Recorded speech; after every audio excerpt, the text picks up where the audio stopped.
에베소서 4장 1, 2, 3절 읽고 지난 주일날 살펴봤던 말씀 다시 한번 정리하도록 하겠습니다. 자, 같이 읽겠습니다. 시작.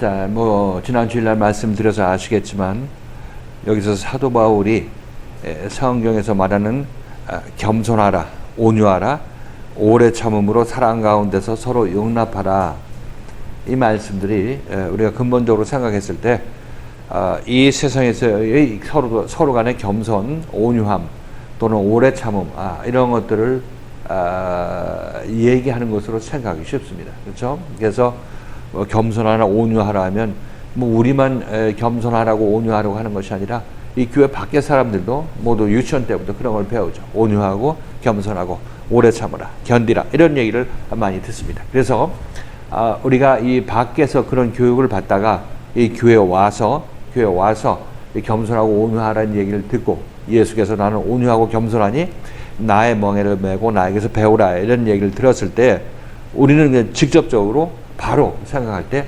겸손하게 행동하고 온유하게 행동해야 되겠구나, 견뎌야 되겠구나 하는 이런 인식을 가지게 됩니다.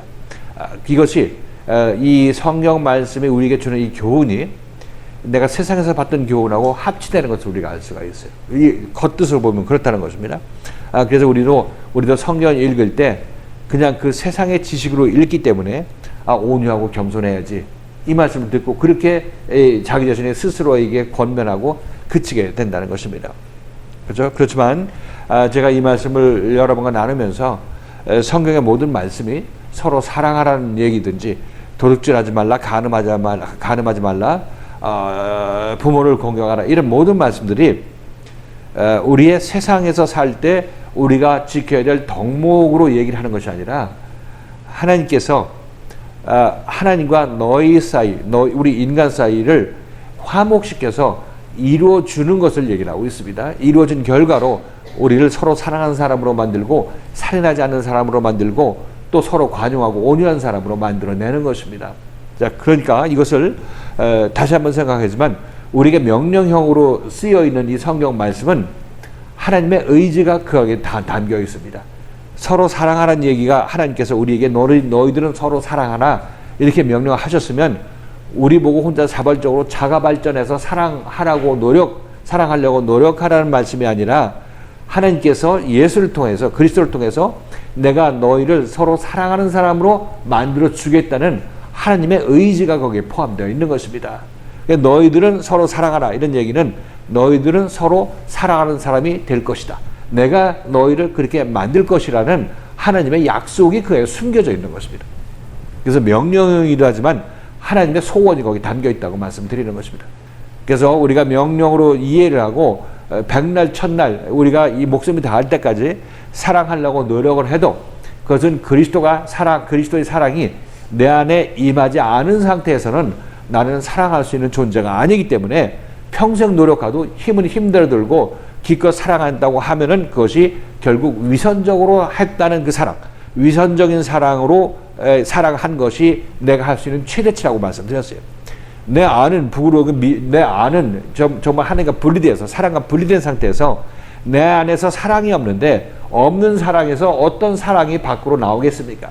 우리는 안에 선한 것이 쌓여있으면 선한 것이 나오는 것이고, 안에 악한 것이 쌓여있으면 악한 것이 나오는 것인데, 내가 이 하나님의 명령을 듣고 선하게 서로 사랑하라는 명령을 내가 들어서 내가 속에 악이 쌓여 있는데 하나님의 선하게 살라는 그 선한 명령을 듣고 내가 아무리 선행을 하려고 하더라도 그것은 악의 변형인 것이지 이게 사랑일 수가 없다는 것입니다. 그것을 위선선이라고 얘기를 하고 있는 것이고, 그렇게 선을 행하고 이 하나님의 사랑을 행했다고 하는 사람들은 전부 위선자라고 얘기하고 있습니다. 왜? 속다르고 겉다르기 때문에. 아시죠? 그래서 지금 성경의 모든 말씀은, 명령형으로 된 그 모든 말씀은 하나님의 소원이 담겨 있는 것입니다. 너네들 내 말씀 잘 듣고 내가 보낸 예수 그리스도를 잘 따라 나서서 어떤 사랑의 존재로 바뀌게 되면 너네들은 사랑할 수 있어. 그때 너희는 사랑해. 이렇게 말씀하시는 것입니다. 이제 아셨겠죠? 성경에 나오는 명령이 물론 우리가 세상에서 율법적으로 신앙생활할 때는 그 명령 이외에 다른 것을 알지 못하기 때문에 그렇게 할 수밖에 없습니다. 위선적인 사랑이라도 흉내를 내서라도 하는 것이고 겸손을 보이더라도 그 겸손한 척이라도 해야 되는 것입니다. 근데 그것이 때가 되면 마지막 때가 되면 그것이 이제 드러나게 되는 거죠. 그것의 한계성을 여러분이 느끼게 될 것이고 그것이 전부 하나님의 사랑을 내가 베푸는 것이 아니라 내 욕심을 챙기기 위해서 하나님의 명령을 받아들여 가지고 그 행동을 해놓고 내가 이것 했으니까 하나님 그것을 뭘 받으려고 하는 것이고 그렇지 않은 형제들을 멱살 잡고 옥으로 끌고 간다고 그런 이 결말을 초래할 수밖에 없다고 말씀드렸습니다. 그래서 지금 여기서 살펴보는 거 모든 겸손과 온유로 하고 오래 참음으로 사랑 가운데 서로 용납하라 이 말씀도 너희가 에베소 교회로 하나님께 부르심을 받아서 왔다. 에베소 교회에 온 것이 너희가 하나님께서 너를 부르셨기 때문이다. 이렇게 얘기를 하고 있죠. 그렇게 부르신 것은 하나님께서 어떤 목적으로 불렀냐면 이들을 하나님의 아들로 만들기 위해서 하나님의 자녀로 만들기 위해서 불렀다고 얘기를 하고 있습니다. 하나님께서 우리를 불렀다고 하는 것은 오직 선교를 파송하기 위해서 불러주신 것이 아니고 또 나를 이 목회자가 아닌데 목회자로 만들기 위해서 부르신 것이 아니라 나를 하나님의 아들로 만들기 위해서 부르신 것입니다. 그래서 내가 하나님의 아들로 정말로 하나님의 아들로 거듭나게 되면 그때 나의 부르심의 소망이 이루어진 것이고 그래서 나에 대한 부르심의 소망이 이루어진 것이고 나도 하나님께서 나를 불러서 하나님의 아들이 되고 싶은 소망이 나에게도 이루어진 것이 내게 이루어진 것입니다. 그렇죠? 그래서 생명의 교회에 나온 사람들은 그런 사람들은 전부 하나님의 아들로 부름을 받았고 하나님의 자녀로 부름을 받았고 이렇게 해서 말씀에 의해서 온전히 하나님의 자녀로 변화가 나가게 될 것 같으면 그 사람은 이제 하나님의 아들로서 서로 사랑하는 사람이 되는 거고 온유하고 겸손한 사람이 되는 것입니다. 그때 겸손하고 온유한 것입니다. 지금 우리가 이 내 안에서 제가 여러분에게 말씀드렸죠. 서로 사랑하라고 얘기하고 이웃을 내 몸같이 사랑하라고 이렇게 하나님께서 말씀하셨을 때 우리들은 사랑할 수 있는 능력이 없다고 말씀했어요. 사랑은 나의 사랑하겠다는 나의 의지의 문제가 아니라 나의 능력의 문제라고 말씀드렸어요. 내가 사랑할 능력이 없는데 어떻게 사랑할 수 있겠습니까? 그래서 이 사랑은 하나님께서 내 안에 사랑으로 임하셔야 되는 거고 그렇게 되면 내 안에 쌓인 이 사랑으로 말미암아 남을 사랑하게 되는 것입니다.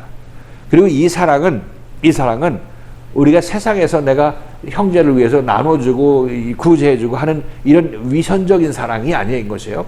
내가 형제를 위해서 나눠주고 그를 구제하려고 할 것 같으면은 그가 죽어가는 형제를 살려내는 것이 그에게 베푸는 가장 큰 사랑이라고 말씀드렸어요. 이것 이외에 이것보다 더 큰 사랑은 없는 것입니다. 그래서 남한테 뭐 떡 한 그릇 밥 한 그릇 나눠주고 떡 나눠주고 한 그것을 가지고 난 형제를 사랑하고 형제를 위해서 내가 희생했다 이렇게 얘기하는 것은 그것은 이 세상에서의 잠시 잠깐 편의함을 도와준 것에 불과한 거지 그 죽어가는 영혼을 살려내는 일을 하지 못한 것입니다. 이건 그를 제대로 사랑하는 것이 아니죠. 그리고 이런 식으로 하나님의 사랑으로 형제를 살리는 사랑을 하지 못하게 되면 이런 사랑은 전부 거짓 사랑에 불과한 것입니다. 그러니까 하나님께서 사랑하는 것 그것은 예수께서 이 땅에 와서 우리를 사랑하신 그 사랑이 뭐냐면 우리를 하나님의 사람으로 만들어서 나를 살려내는 것 우리를 살려내는 것 이것이 예수께서 우리에게 베풀어 주신 지고의 사랑인 것입니다. 이것을 우리는 해야 된다고 얘기를 하고 있는 거죠. 하나님의 사랑을 받은 모든 사도들은 바로 이 사랑을 나눠주었던 것이고 예수에 속한 모든 사람 하나님의 생명을 받은 제대로 된 모든 예수에 속한 사람들은 바로 이 생명을 나눠줌으로 그들을 사랑하는 것 이것이 바로 제대로 된 사랑을 하는 것이고 이들이 바로 하나님의 아들들이고 하나님의 자녀들이라고 얘기를 하고 있는 것입니다. 뭐 교회 매치 세우고 내가 뭐 오지 섬기고 나가서 뭐 하나님의 인정을 받았고 하는 것들은 그건 전부 하나님의 사랑이 어떤 모형에 불과한 것이지 참다운 하나님의 사랑을 베푸는 그런 사람이 아니에요. 왜? 그들이 영원히 죽어가는 영혼들 살려내는 일을 하지 못했기 때문에. 물론 그들이 교회 안 나온 사람 교회 나오게 하고 예수 모르는 사람들 예수 알게 하는 거 그런 면에서는 모형적으로 하나님의 사랑을 어느 정도 베풀었다고 얘기할 수 있겠죠. 그러나 그것은 제대로 된 하나님의 생명을 준 것이 아니고 모형이기 때문에 그것 자체로는 아직까지 온전한 사랑을 그 사람도 받지 못했고 남들한테 그 사랑을 남한테 나눠주지도 못했고 죽어가는 그들의 영혼을 살려내지도 못했다고 얘기를 하고 있는 것입니다. 근데 우리가 알고 있는 사랑, 우리가 알고 있는 나눔과 베품, 이것을 어떻게 생각하느냐면 그런 남들한테 없는 사람한테 나눠주고 그들과 함께 뒹굴고 같이 노는 것, 이걸 그들을 사랑한다고 얘기를 하고 있는 것이에요. 이건 하나님의 사랑하고 그건 우리가 생각하는 사랑하고 전혀 딴판의 문제인 것이죠. 저 어느 사랑이 더 지고한 사랑이고 어느 사랑을 우리가 해야 되겠습니까? 안 보이지만 하나님의 생명을 받아서 죽어가는 영혼을 살려내는 것, 이것이 우리가 지금 바라봐야 될 목적적인 것이고 하나님의 사랑은 바로 이것을 우리에게 주어서 너희도 내가 너희를 사랑한 것 같이 너희도 서로 사랑하라고 말씀하신 내용이 바로 이것입니다. 그 교회 나와서 여러분들이 인도함 받는 길이 무슨 길이냐면 우선 여러분들이 사랑을 받아야 될 거 아니겠어요? 하나님의 사랑이 내 안에 차고 넘쳐야 될 거 아니겠습니까? 그 다음에 넘치는 사랑으로 이웃을 사랑하는 것.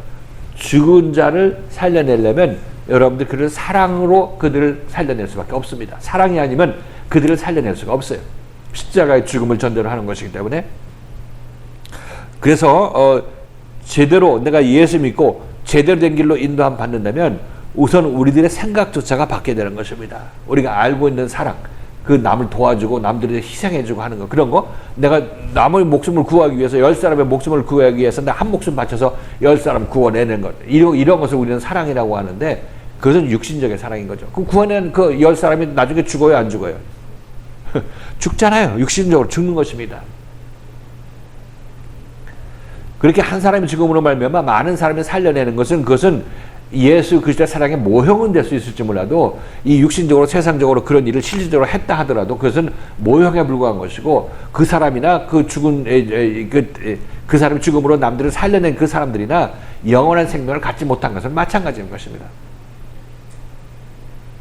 그 우리들은 내가 죽음으로 말미암아 많은 사람을 살려내죠. 이 일을 어떻게 하느냐? 그것은 바로 내가 그리스도의 사랑을 받아서 그 사랑을 가지고 남들을 사랑하게 될 때 그들을 살리는 과정에서 그들과의 어떤 연합한 관계에서 그들이 찌르는 십자가 사건을 내가 겪어야 된다고 말씀드렸죠. 이로 말미암아 우리들은 형제를 살릴 수 있는 능력을 그때 베풀 수가 있는 것입니다. 그 생명을 가졌기 때문에. 자, 그래서 지금 이 사도 바울이 얘기할 때 너희가 부르심을 받았지, 그건 하나님의 아들이 되기 위한 것이야. 그거 하나님의 사랑을 받기 위한 것이야. 그래서 그 안에 사랑을 너희가 온전히 받게 되고 그리스도가 너희 안에 충만하게 된다면 너네들은 하나님의 자녀가 되고 하나님의 사랑의 존재가 되는 것이다. 그때 너희들은 그 안에서 그 사랑이 넘치는 그 능력으로 사랑이 흘러 넘치기 때문에 이 사랑으로 이웃을 내 몸과 같이 사랑할 수 있다는 것입니다. 그래서 이런 사람들은 자기 삶의 목적이 무엇이냐? 삶의 목적이 죽어가는 영혼을 살리는 것입니다. 이것이 자기 남은 인생 사는 것의 목적이에요. 물론 그 사람의 직업은 뭐 교사건 아니면 직장이건 가정주부건 이 세상에 어떤 자기 어떤 이 직업이 있을 것입니다. 직업이 있을 것이지만은 그러나 그의 영적으로 그의 삶의 목적이 무엇이냐면 내가 이 가정주부로서 아니면 직장을 하면서 아니면 내가 회사 일을 하면서 내가 항상 내 마음속에서는 이런 일을 통하여서 내 형제들한테 살 영의 생명을 나눠주는 것, 자기가 그 세상 일을 하면서 그 일을 하게 되는 것이 그 사람들이 인생을 제대로 사는 사람들인 것이고 이들이 하나님의 생명을 받아서 그 생명을 나눠주는 사람들의 모습이라는 사실인 것이에요. 자, 인생의 목적이 틀려지죠. 이 세상 직업은 예전에 이 세상 직업 좋은 거 택하고 그 직업을 통해서 뭐 예수를 전해서 교회 안으로 사람 불러들이는 것을 자기 인생의 목적으로 삼았더라면 그것보다 이 사람들은 자기가 직접 그들에게 생명의 말씀을 나눠줄 수 있는 그런 능력자인 것이고 자기 말씀으로 자기 생각으로 그들의 생각을 바꿔주는 일을 자기가 하게 되면 자기 직업에 충실하면서 거기서 자기 자신이 하나님의 하실 일을 그에게 부여했으면 그 일을 할 수 있는 거 아니겠습니까? 이들이 인생을 제대로 사는 사람이라고 얘기를 하고 있습니다. 그러니까 우리는 인생의 자기 목적지가 한번 바뀌어야 되는 것이에요. 자, 그래서 지금 사도 바울이 여기서 얘기할 때 우리가 2절을 살펴봤는데 모든 겸손과 온유로 하고 오래 참음으로 사랑 가운데 서로 용납하라. 자, 지금 사도 바울이 에베소 교인들한테 이 얘기를 할 때 에베소 교인들은 사랑이 그 안에 완전히 찼을까요? 그리스도의 마음이 그 시대의 형상이 온전히 다 이루어졌을까요? 아니면 이루어지는 과정일까요? 이루어지는 과정이죠. 그러니까 이 얘기를 하고 있는 것입니다. 그리고 이 얘기도 너희는 겸손과 온유로 행하라 이렇게 얘기했을 때 겸손과 온유로 행하라고 했을 때 이 겸손과 온유라는 것은 어디를 두고 얘기를 하느냐면 내가 하나님의 말씀을 듣고 고침받는 이런 과정에 있어서 사도 바울이 너 겸손과 온유로 행해 이렇게 얘기했을 때 이것이 너네들 사이에 겸손하고 세상 살 때 겸손하고 온유하는 모습을 보여 이렇게 얘기하는 것이라고 우리 일반적으로 이해를 하겠지만 그게 아니라고 말씀드렸죠. 이거 뭐냐면 하나님의 말씀 앞에서 온유와 겸손으로 행하라고 얘기를 하고 있는 것입니다. 하나님과 나와의 관계에 있어서 지금 그 둘의 관계를 이 사도 바울이 화합하고 화평케 만드는 것이 사도 바울의 일 아니겠습니까? 그러니까 이 에베소 교인들은 너네들은 온유와 겸손으로 행하라 이런 얘기는 너희가 사도 바울이 내가 너와 있던 말씀을 전할 때 이 말씀을 잘 듣고 온유하고 겸손함을 보여. 이것이 하나님의 말씀인데 이 말씀 듣고 너희가 너 잘났다고 이렇게 뻗히지 말고 이 말씀 잘 듣고 따라 나서라 이렇게 얘기를 하고 있는 것입니다. 그것이 하나님 앞에 내가 겸손한 거죠. 온유하고 겸손하다는 얘기는 이 겸손하고 온유한 것은 누구 앞에서 겸손하고 온유한 것이냐면 바로 하나님 앞에서 내가 겸손하고 온유한 것입니다. 지금 온유하고 겸손한 것을 배워야 나중에 온유하고 겸손한 사랑의 사람이 되게 됐을 때 이 사람은 하나님 앞에 온유하고 겸손하겠어요? 안 하겠어요? 온유하고 겸손한 사람이 되죠. 그 예수님께서 나는 온유하고 겸손하니 내 멍에를 메고 나에게서 배우라고 말씀하신 것도 이것도 무엇을 두고 얘기를 하고 있느냐면 내가 하나님께 겸손하고 온유하다. 이게 거듭나서 하나님의 생명이 내 안에 있는 사람인데 예수님께서 나는 온유하고 겸손하다고 얘기를 하고 있습니다. 세상 사람 앞에서 나는 온유하고 겸손하다는 얘기가 아니라 누구 앞에서? 하나님 앞에서 온유하고 겸손한다는 얘기. 그러니까 사도 바울이 내가 그리스도 주의 예수 그리스도의 갇힌 자라고 얘기를 하고 있죠. 내가 주의 갇힌 자라고 얘기를 하고 있죠.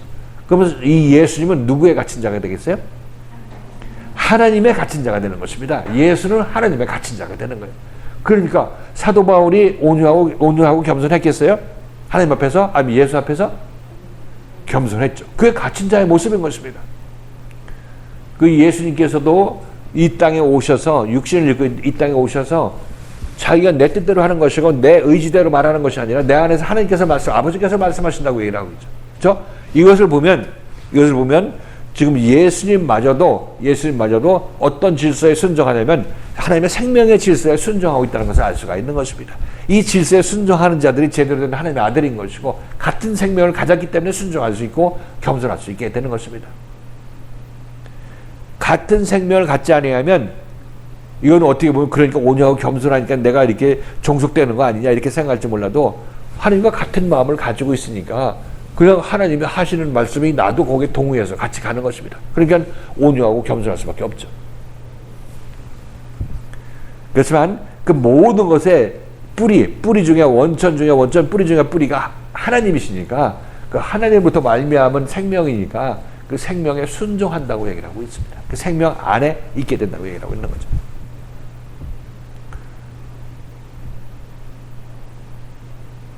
그래서 이 온유하고 겸손한 것은 하나님의 말씀을 우리가 들을 때 그 말씀에 순종하는 것, 그리고 거기에 온유함을 보이고 겸손함을 보이는 것, 이것이 바로 사도 바울이 에베소 교인들한테 너희들은 이렇게 해라 이렇게 해요. 자, 그렇게 하라고 해도 이들이 하겠어요? 안 하겠어요? 하고 싶어도 안 되죠. 하고 싶어도 안 됩니다. 안 돼요. 그러나 사도 바울이 이런 얘기를 해놓고 우리도 해도 안 되니까 하려고 하는 마음이 있어야 될 거 아니겠습니까? 하려는 마음은 있을 거 아니겠어요? 사도 바울이 이런 얘기를 하니까 그래야 내가 겸손한 자가 되고 하나님과 한 마음 되겠구나 하는 것을 여러분이 알게 될 것입니다. 그러니까 안 되더라도 다음에 고칠 방향이 정해지는 거죠. 내가 이렇게 안 되지만 이렇게 하면 안 되지 않은 그 생각을 갖게 될 것입니다. 미리 얘기를 들었으니까. 그래서 표대를 이렇게 세워놓고 여기서 어긋나는 사람들은 일리 가야 맞잖아. 온유하고 겸손함으로. 그럼 여기 탁 치면은 여러분 일리 가야지 방향을 보고 이 표대를 보고 따라 나서게 되는 거죠. 또 삐끄러 나가면 다시 얘기하고. 그러니까 이 표대는 지금 사도 바울도 내가 너희들을 온유하고 겸손한 사람으로 만들어 줄 것이다. 이 얘기가 똑같은 얘기예요. 그렇죠? 성경 말씀이 명령의 내용이지만 실질적으로는 그 말씀을 전한 자가 우리를 그렇게 빚어져 나가는 것입니다. 창조해 나가는 것이죠. 그래서 모든 겸손과 온유로 하고, 그러니까 너희들은 나의 멍에를 메고 나에게서 배우라. 나는 온유하고 겸손하다. 이 말씀 마태복음 몇 장이었어요? 11장 29절 읽어보시겠습니다. 시작.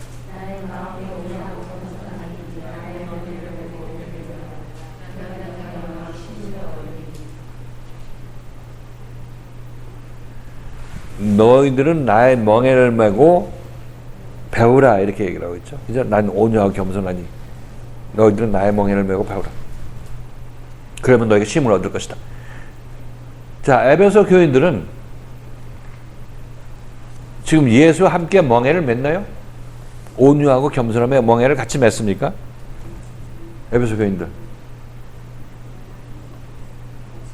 그렇죠? 사도 바울의 말씀을 듣고 순종하게 된다면 그런 그리스도의 말씀과 연합하는 거죠. 멍에를 같이 맺는 거기, 같이 연합되는 것입니다.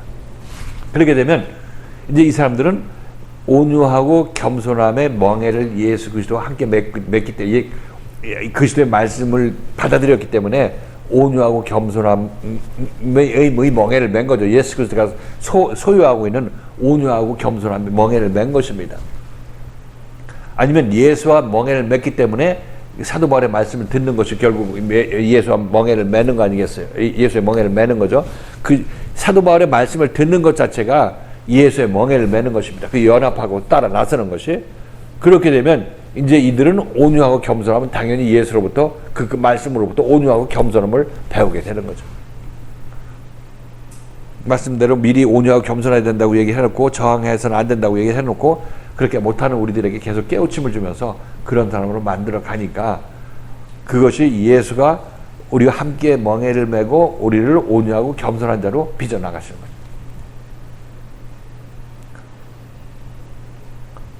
그렇죠? 지금 우리들도 마찬가지입니다. 여러분들도 마찬가지죠. 온유하고 겸손함을 여러분들이 배워나가는데 어떻게 그렇게 할 수 있냐면 지금 이 말씀을 듣고 순종하고 듣고 따라 나섬으로 말미암아 그리스도와 함께 멍에를 맨 것입니다. 그래서 그리스도의 온유하고 겸손함을 지금 배워나가는 거죠.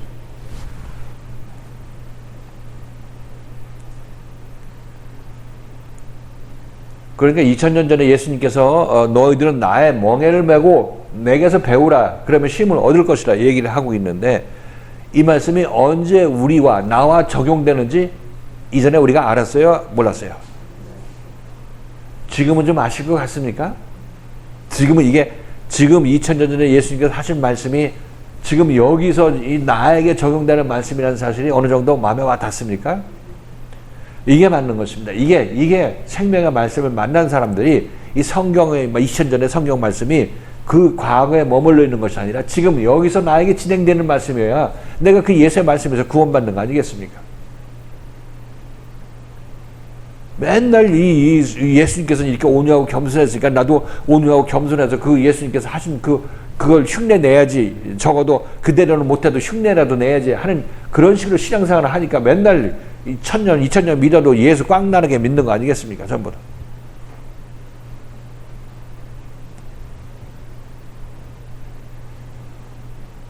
그렇죠? 동의하십니까? 지금 몇 가지 이제 이해하셨죠? 지난 주일날 말씀드리는 거.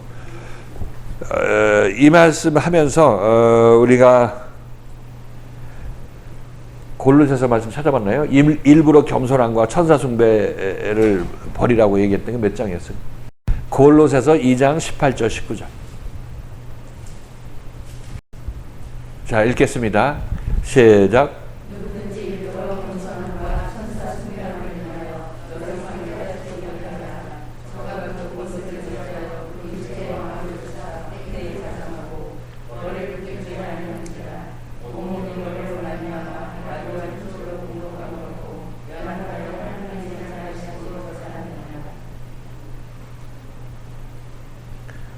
거기서 일부러 겸손함,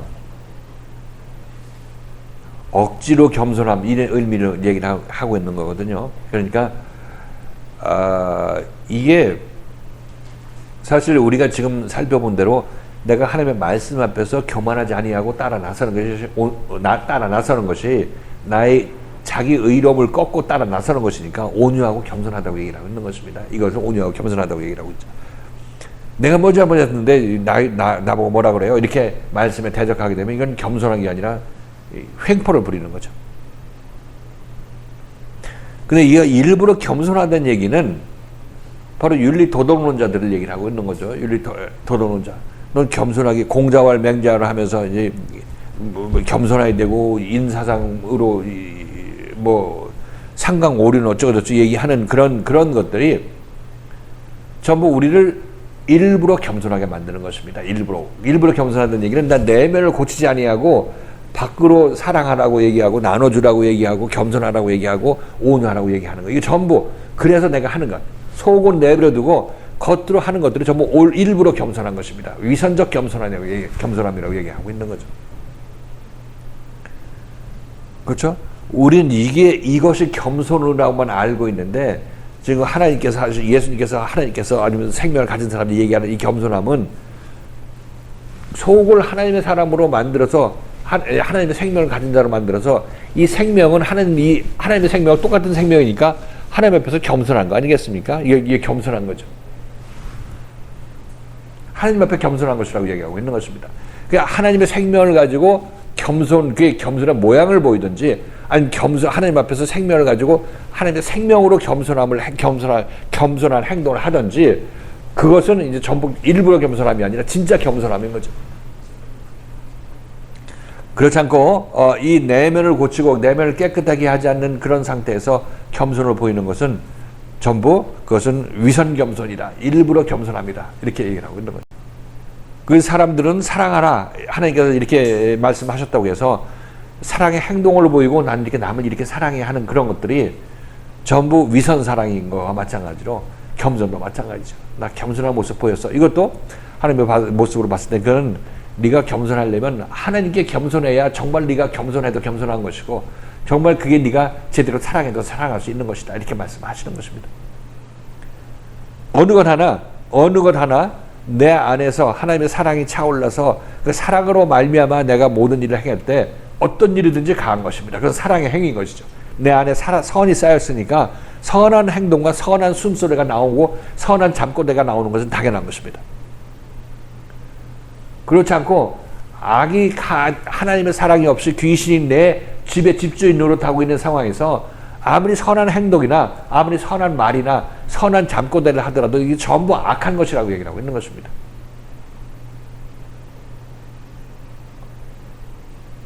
그래서 예수께서는 항상 너희 안을 먼저 깨끗이 하라. 그러면 속도 깨끗하리라. 이렇게 얘기를 하고 있죠. 안을 깨끗이 한다는 것은 나와 하나님 관계를 개선하는 것을 얘기를 하고 있어요. 그래서 지금 여기서 골로새서 그 말씀에서도 그 다음 절에서 그들이 머리에 붙지 아니하였다는 얘기는 하나님께 붙지 않았다는 얘기를 하고 있는 거죠. 그렇죠? 하나님께 붙지 않고 그냥 내가 겸손하고 사랑하고 내 능력대로 하는 것입니다. 자기 머리가 떨어져 나갔는데. 그러니까 이들이 먼저 해야 될 것은 겸손하고 사랑하고 한 건 뒷전이고 우선 말씀을 듣고 자기가 머리 밑에 붙어야 되려고 하는 것은 붙어야 되려고. 머리에 붙어야죠. 그러면 힘줄에 힘들어가고 발목이 힘들어가지고 몸 지체가 움직이는 거와 마찬가지로 우리들도 제대로 신앙생활 하려면 하나님이신 머리에 붙어야 되는 것입니다. 이렇게 보면 우리가 예수를 믿으려면 나의 내면과 그 생각들이 바뀌어져야 된다는 것을 말씀드린 것입니다. 지금 이 말씀을 드리면서 여러분들도 예수 믿을 때 율법교회에서 예수 믿을 때 온유해지려고 노력하고 겸손해지려고 노력하고 될 수 있어서는 사랑하려고 노력하고 이렇게 했잖아요. 그죠? 그렇게 해서는 안 된다는 얘기를 여기 와서 듣게 되죠. 듣게 되고 적어도 여러분들은 그럼 난 내면을 고쳐서 내 안에서 사랑이 흘러 넘친 다음에 이웃을 사랑하게 해야 되겠구나 한 이런 생각을 여러분이 하시게 된다면 그만큼 여러분 안이 바뀐 거 아니고 생각이 바뀐 거 아니겠습니까? 그리스도가 원하는 생각을 여러분 안에 축적을 하게 되는 것을 알 수가 있습니다. 이것이 변화받는 것입니다. 이것이. 그래서 그 방향으로 이제 하나님께서 계속 여러분을 빚어나가시는데 내면을 고치고 이 하나님의 사랑과 하나님과 하나 되는 길로 여러분들이 인도함을 받을 것인데 뭐 지금까지 여러분 자라왔으니까 어느 정도 마음속에 이 생명이 자라났겠죠. 그러니까 그만큼 여러분들은 내면이 이렇게 세상적으로 세상 신앙 율법적으로 신앙생활을 할 때보다 내면이 차오르고 바뀌었다는 것을 알 수가 있는 거죠. 그래서 나머지 여러분들을 완성시켜야 된다고 얘기를 하고 있습니다. 그럼 이렇게 되면 말씀드렸다시피 여러분들은 인생의 삶의 목적이 달라진다는 사실인 것이에요. 그렇죠? 먼저는 여러분 세상에서 선을 추구하고 싶은 그런 마음은 있죠. 세상에서 돈 많이 벌면 그래도 가난한 자 나눠주고 싶은 그런 마음이 있지 않습니까? 그렇죠? 자기 혼자 쓰려니까 다 못 쓰고 죽어. 그럼 죽으면 아무 소용 없으니까 전부 전 재산 모아갖고 기껏 절에다 기부하고 교회는 기부 안 하고 그 절에 기부하는 사람들은 돈도 많더라고. 몇 억씩 기부하는 데서 죽을 때 교회는 몇백만 원만 주고 그것도 자기 자신은 이 세상에서 이 했던 거 아무 의미가 없다고 생각하고 그나마 선을 행한다고 하는 것이 그건 것입니다. 아무튼 세상 사람들도 그런 선을 추구하는데 그거는 악한 바탕에서 선을 추구해봤자 그게 그거예요. 전부 자기 자신을 위해서 할 수밖에 없습니다. 그러나 다시 한번 얘기를 하지만 우리가 하나님의 사랑이 선이 내 안에 차게 된다면 이 사람은 남을 살리기 위해서 자기 자신을 십자가에 희생할 수밖에 없습니다. 남을 살리기 위해서는 어차피 연합해야 되는 것이니까 이런 사람들이 제대로 사랑을 베푸는 사람인 것입니다. 하나님께서 이런 사람은 인정하는 것입니다. 이런 사람은 인정하는 것이고 이런 사람들이 하나님의 생명에 의해서 남은 인생을 사는 것이에요. 이게 하나님의 생명의 속성인 것입니다. 그리고 우리는 예수 그냥 대충 믿으려고 하지 마시고 다시 한번 이 말씀을 듣고 여러분 안이 한번 개벽이 일어나야 되는 거예요. 이 대변혁이 일어나야 된다고 얘기하고 있는 것입니다. 대변혁이라는 것은 여러분의 기존의 세상의 옳다의 생각들이 완전히 한번 뒤집어져야 된다는 얘기를 하고 있습니다. 그것의 모순성을 여러분이 이해를 하셔야 된다고 말씀드렸어요. 이 세상은 선악의 세상이기 때문에 선과 악이 같이 붙어 있어요. 선을 행하고자 하면 거기에 딱 붙어서 같이 밑바닥 생각이 뭐냐면 나를 위한 선이에요. 선에서 내가 인정받아야지. 천국 가야지 하는 그런 생각이 붙어 올라가 있는 것입니다. 그래서 선을 행하지만 실질적으로 누구를 위한 거냐면 자기 자신을 위한 건 자기 자신을 위한 거. 선을 행하지만 죽은 자를 그 사람을 살려내는 것을 목적으로 해야 되는데 그게 아니라 자기가 죽어서도 천국 가고 다 투자한 것에 대한 그 수익을 이미 예측하고 그 일을 하게 된다니까. 여기서 빠져나갈 수가 없어요. 이거는 이 선악 세상에 우리가 있는 동안에는 이 모순에서 빠져나갈 수가 없어요. 반대로 여러분들이 예수 그리스도의 생명을 안에서 받게 된다면 여러분들이 하는 모든 일은 나눠줘도 선행인 것이고 안 나눠줘도 선행인 것이고 안 나눠줘도 그를 위한 것이고 나눠줘도 그를 위한 것이라는 것입니다. 이게 절대선이 우리 안에 임하게 되는 것입니다. 이게 생명이라고 다른 말로 얘기를 하고 있는 거고 이렇게 우리들은 인생이 한번 바뀌어야 되는 것이고 이 길로 우리가 인도함 받고 지금 하나님께서 우리를 이끌어 가고 있는 것입니다. 그 여러분들이 이 생각할 때 우습게 생각하고 이 조그만 교회에서 뭐가 나살에서 뭐 큰 게 날 것이 있느냐 이렇게 생각할지 몰라도 여기서 여러분 이거 잘 생각하셔야 됩니다. 우리 인생이 정말 하나님이 원하는 우리의 삶의 방향 또 나의 영혼이 원하는 그 삶의 방향이 바로 여기서 제시되고 여러분들이 그 길로 좀 인도받고 있다는 사실이에요. 내가 어디로 가는지 모른다면 이 말씀 잘 들으셔야 된다고 말씀드리는 것입니다. 그 말씀에 의해서 여러분에게 변화가 일어나야 된다. 여러분 생각의 변화가 일어나야 되고 생각이 변하게 되면 그만큼 여러분들은 마음도 변하게 되고 마음이 변하면 또 행동이 변하게 되죠. 자, 그리고 오래 참음에 대해서도 말씀드렸습니다. 오래 참음, 우리가 사도 바울의 인도함을 받아서 우리 기존 이 세상적인 생각들, 율법적인 생각들이 바뀌려면 시간이 걸려요. 그렇죠? 우리도 내가 그렇게 가고 싶다 해도 여러분들이 가고 싶다고 해서 가지는 게 아닙니다. 갈 수 있는 사람이 될 때까지 우리가 연단받고 하나님께서 그렇게 빚어줘야 그때 갈 수가 있는 것입니다. 그래서 이 기간은 오래 걸린다고 말씀드렸어요. 우리가 생각하는 것보다 오래 걸려요. 그래서 우리들은 오래 참음, 오래 견딤이 우리에게 덕목으로 필요한 것이고, 이 오래 참음은 우리도 오래 참지만 실질적으로 하나님께서 우리를 볼 때, 우리를 인도하는 사도 바울의 입장에서 우리를 볼 때도 매번 안 한다고 했다가 또 하고, 앞으로 절대 안 한다고 했다가 또 하고 그렇게 하죠. 그러니까 또 한다는 얘기 뭡니까? 내가 죄인으로서 죄의 행동을 한다는 얘기라고 있는 것이에요. 자기도 모르는 사이에 그렇게 하게 돼 있으니까.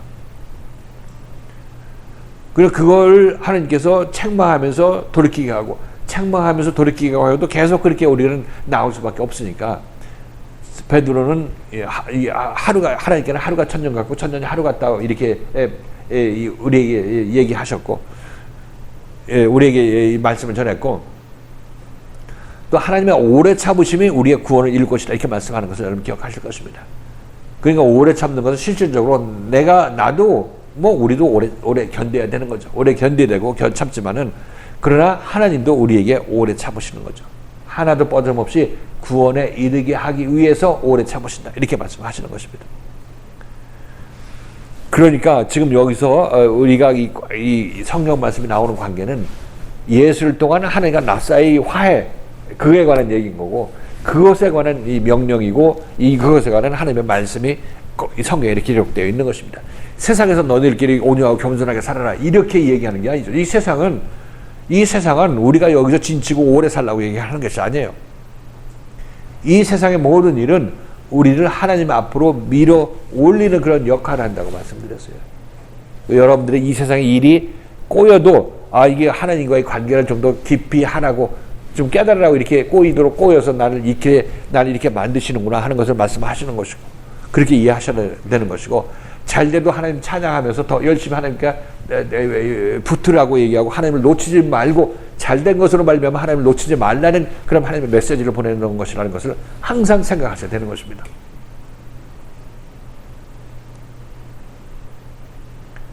그렇게 돼서 그것이 쉽게 안 되기 때문에 말씀 듣고 또 듣고 하면서 하나님께서는 그 일을 이루어 가실 텐데, 하나님께서 그때마다 우리가 어긋날 때마다 하나님께서도 오래 참으시죠. 그래야 너 구원받지, 그래야 구원받지 하면서 하나님께서 오래 참으심으로 말미암아 우리가 구원을 받을 수 있게 되는 것입니다. 우리도 마찬가지로 우리 입장에서 봐서도 맨날 책만 받고 힘드니까 우리도 오래 참아야 되는 것은 맞는 거죠. 오래 견뎌야 되는 것입니다. 언제까지? 구원에 이를 때까지 오래 견뎌야 되는 것입니다. 오래 참아야 된다, 이렇게 얘기를 하고 있는 거죠. 그래서 우리가 오래 참지 못할 때 또 하나님께서는 또 위로해 주시고, 또 우리에게 또 소망도 주시고, 어떤 사건을 일으켜서 우리에게 또 오래 참을 수 있는 그런 마음가짐도 또 허락해 주시고, 이렇게 해서 우리를 오래 참는 자로 만들어 가십니다. 오래 견디는 자로. 그리고 오래 참으면 덕목이 우리 안에 쌓이게 되면, 이제 하나님의 사랑을 받아서 우리가 남한테 사랑을 베풀 때도, 형제들이 뺀질뺀질하고 자꾸 자기 옳다면 주장하고 있을 때도 오래 견딜 수 있고 오래 참을 수 있는 그런 능력이 우리 안에 생기게 되는 거죠. 그러니까 이것은 오래 참음, 온유, 겸손, 이것은 하나님의 사랑을 받은 사람들이 갖고 있는 그 아름다움이에요. 갖고 있는 아름다움. 하나님의 사랑의, 하나님의 생명의 특징이기도 하죠. 예.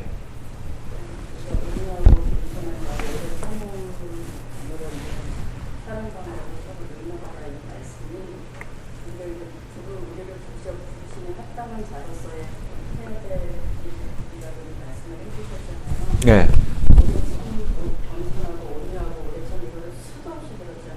네.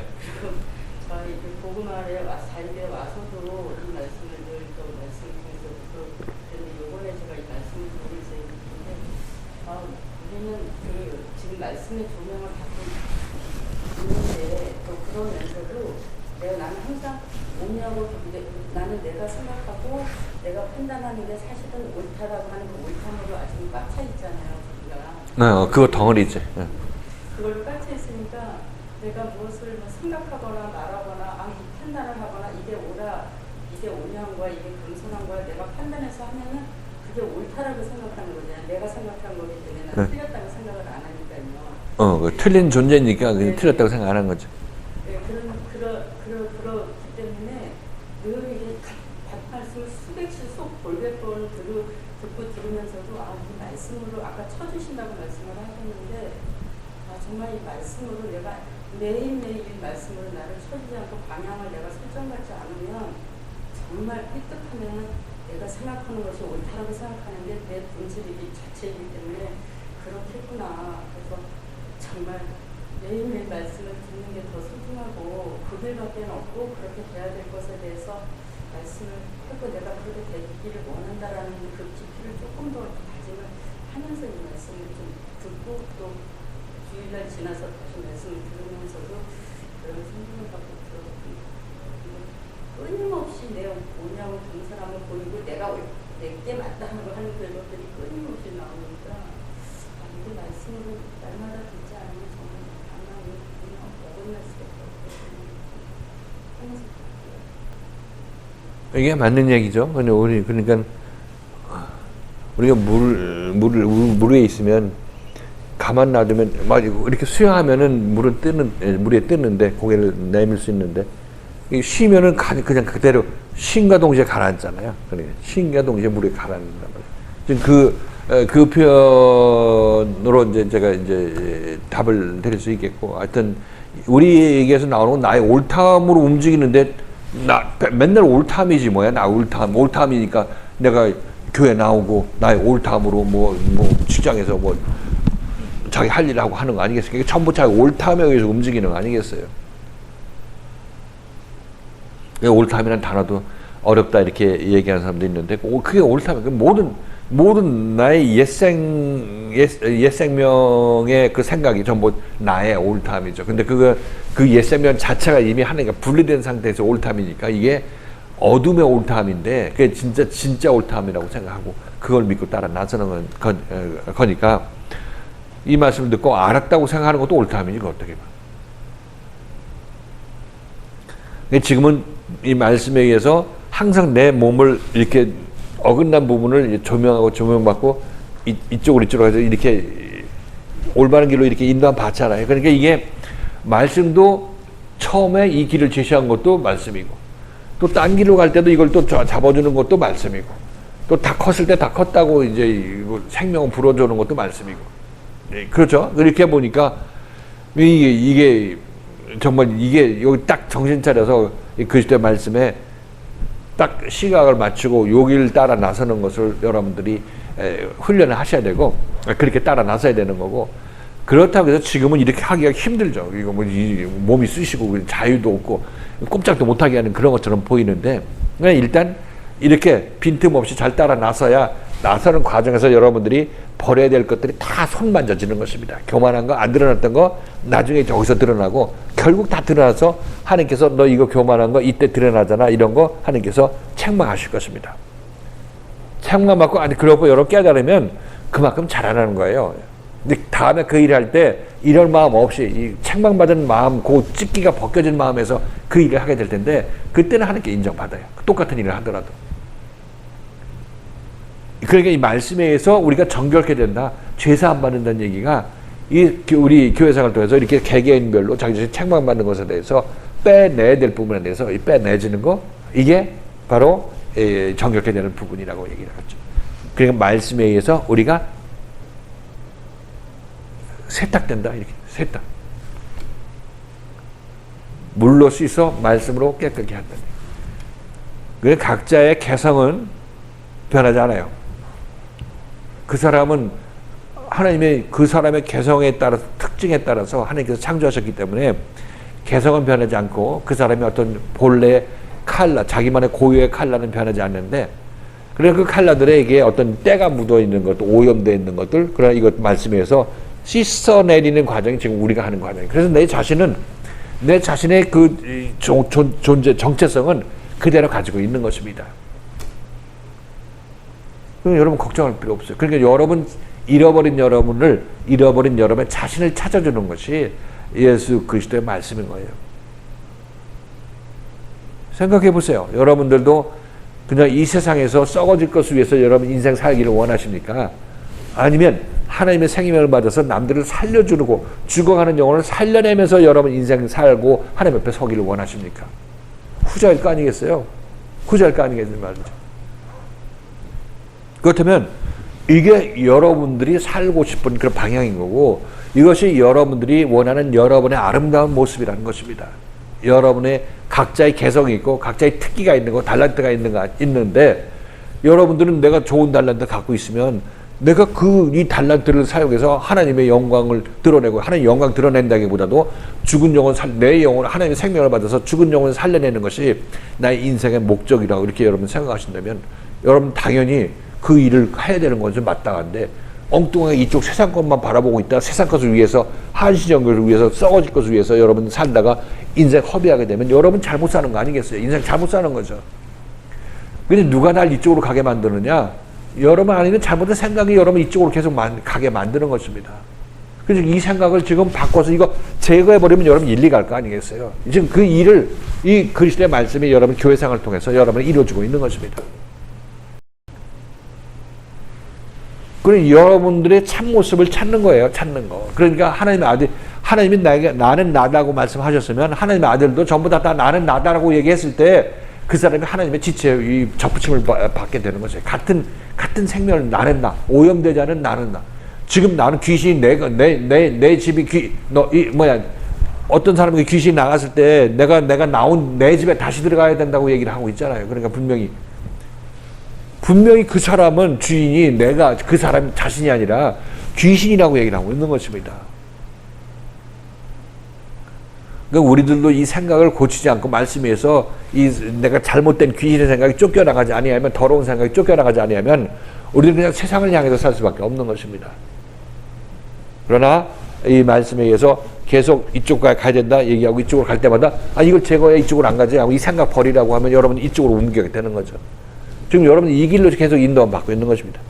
여기 아주 좋은 예가 됐네, 이쪽에. 이쪽으로 가게 되는 거죠.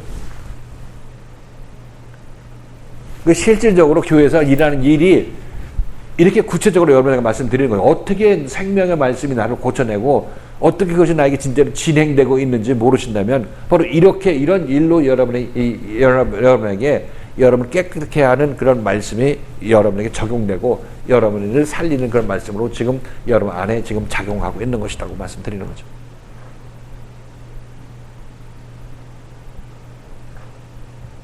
그래서 김수삼님 얘기한 대로 말씀을 듣고 말씀과 스쳐 지나가듯이 이렇게 만나고 하는 거, 이런 것들 어떤 형태로든지 여러분에게 선한 영향을 끼칠 것입니다. 선한 영향을 끼치고 여러분들이 이제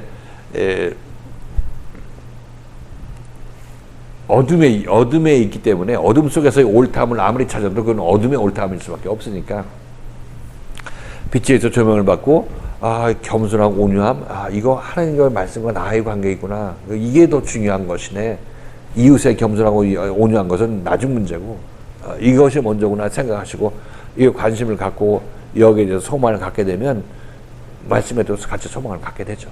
말씀에 의해서 그 일이 나에게 이루어지니까.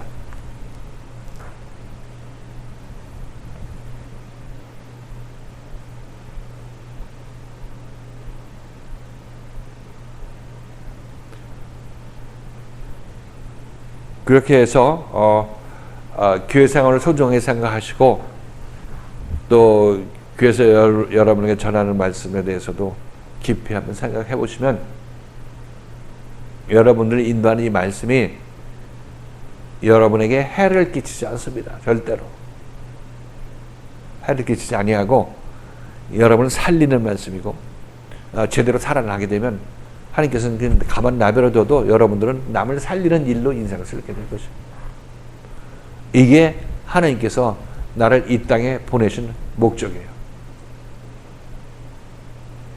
이 세상에 많은 사람들이 지금 60억이고 60 얼마 몇십억인지 모르겠지만 인구를 살고 있는데 그 많은 사람들 중에서 지금 여기 우리가 인도함 받고 있는 이 인도함을 받는 사람들은 지극히 드물 것입니다. 지극히 드물 것이죠.